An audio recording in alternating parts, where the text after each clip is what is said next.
All right, so since there's been kind of a drought in Piggy updates and news over the past few weeks due to Minitoon being on vacation, I thought it might be kind of a cool and fun little video to kind of just share my thoughts on the story so far. KreekCraft's review on Piggy Book 2 so far. What do I think about it? Do I like it? Is it better than Book 1? Do I not like it? Let's talk about it. I also think this could maybe be a little bit useful because obviously there's still, a little bit more chapters to go, and maybe this can help Minitoon just make new chapters or, get feedback, criticism, all that stuff. You know how it is. So right off the bat, I think Book 2 is better than Book 1. Like, in terms of almost everything, I think overall Book 2 is better than Book 1. Graphics. The graphics in Book 2 are amazing. They look great. I love them. Hands down, nobody can disagree. The graphics is better in Book 2. I also think that the map design in Book 2 is dramatically better than the map design in Book 1. Book 1 had a few maps that I just really don't like the Carnival map. I really don't like that map. I'm not gonna really go into it. I've been in it and talked about this so many times before. Same with the mall map. There's a lot of situations where there's just giant squares, and what happens is it just leads to the survivors running around in a giant square, and then the piggy chasing them over and over again, and then it's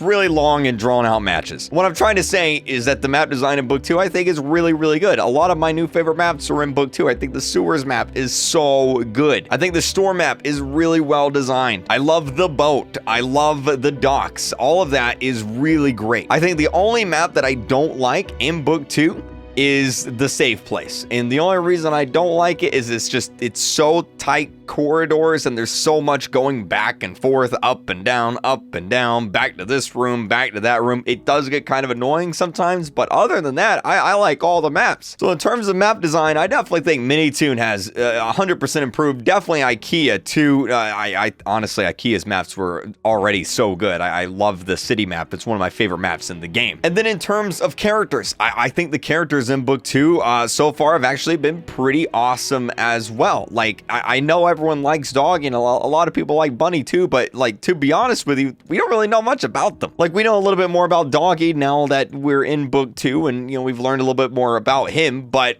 like Bunny, we really don't know that much about Bunny. We don't know her family, we don't know what she did before or anything. Like we really don't have that much character to Bunny. She's just a cool looking character, and she's kind of nice. And I feel like in Book 2 we've really got to know a lot of the characters and what makes them tick and what drives them, like what motivates Pony, and I feel like the characters are just so much better in Book 2. I think Minitoon's done a really good job with that. And as far as the story goes, I think the story is in some ways, and in a lot of ways, better than Book 1. There is one problem I have with the story that I will talk about here in a second, but for the most part, I think the story is great. I think Willow Wolf is a great villain. I think the whole TSP thing at the beginning was great. Zizzy getting infected, nobody expected that, dude. That was so crazy. Honestly, the story in Chapter 1 of Book 2 all the way to Chapter 6, I think is just so good.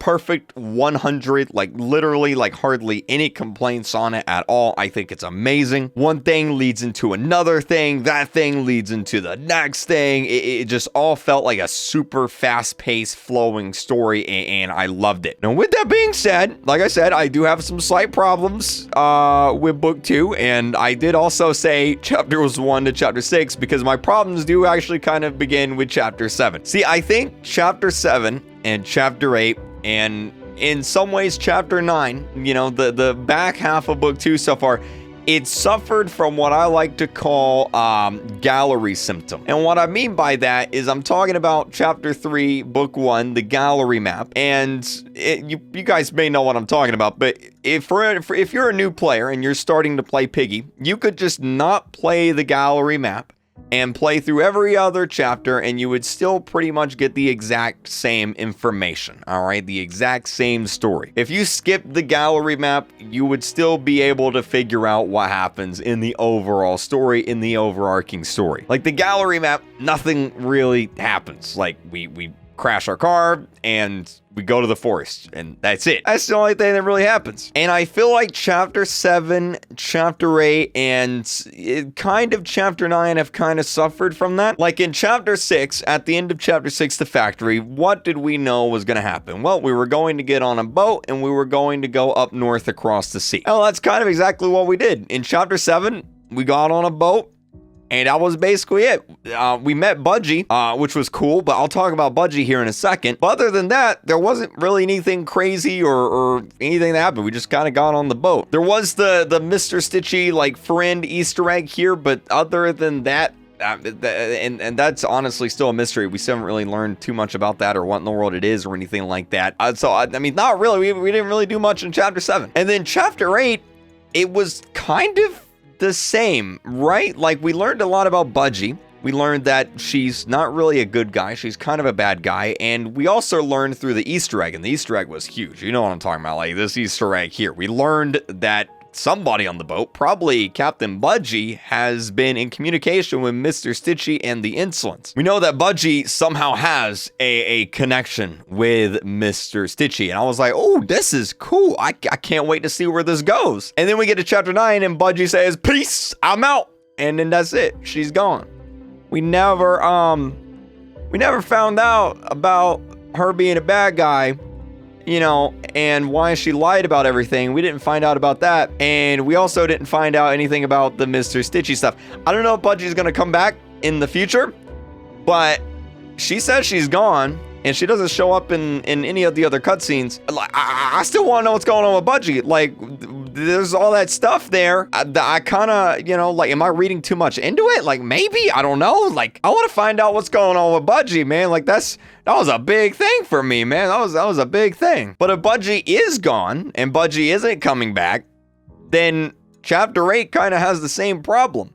Like, all we did was go across the ocean, right? Like, nothing really happened. Just like with Chapter 3, where we left the car and we went into the forest. If the Budgie stuff doesn't matter, then in Chapter 8, we just went across the ocean, and then nothing really happened story-wise, right? Like, if you compare this to the beginning of Book 2, like, so much happened, I feel like, right? Like, in Chapter 1, we met Willow, we met, you know, what was essentially her brother, we met Daisy, we met what was going on with the group ever since we left them, and then in Chapter 2, so much happened. We learned who TSP was, Zizzy got kidnapped, we found out that Pony was in TSP, and then in Chapter 3, I mean, Zizzy, obviously. Chapter 4, the safe place got, like, blown up, and then we got kidnapped and thrown in jail, and then Chapter 5, Giraffe got shot, and then Chapter 6, I mean, so much happened in Chapter 6, and then I feel like we hit Chapter 7 and Chapter 8, and then it went, like, the brakes kind of went, a little bit. Like, I'm not saying it's bad, okay? I'm not saying it's bad or anything.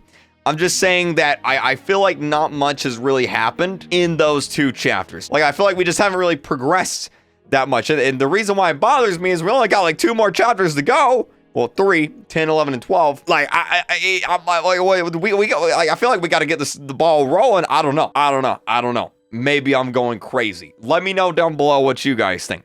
Again, though, I'm not saying the story's bad or anything. I love the story. I just think compared to the fast-pacedness of the first part of Book 2, I definitely like that a little bit better. Anyway, that's my thoughts on Piggy Book 2 so far. I'm really looking forward to Chapter 10. I'm hoping we get to see, you know, obviously Bunny's still coming, Penny's still coming, the Insolence is still coming. We got to find out what's going on with Tigry and Rash. Hopefully Budgie comes back, because I still want to know what's going on with that bird. I still want to know what's going on with that bird. There's something weird going on with Captain Fruit Loops, and I want to figure out what it is. Like, Captain Fruit Loops is lying to us. Maybe she's been Applejacks the whole time. I don't know, but we're going to figure out what's going on with that bird, okay? That's what we're going to do. All right, maybe there can be like a Captain Budgie spinoff.